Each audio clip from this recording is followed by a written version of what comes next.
Mindset is based on 5 pillars, which serve as decks in our card game and will guide you through your process of ideation. We see these 5 pillars as the 5 ingredients to the recipe of any idea you get cooking in your head. Our first pillar is vision, or the fundamental base on which any idea should be based on.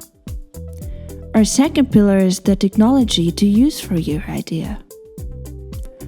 Our third pillar is mindset, which provides you with a target group to aim your idea at. The fourth pillar is emotions, which is the most crucial element of any idea. Our last pillar is presentation, which gives you inspiration on how to present your concept differently and helps you verbalize your pitch.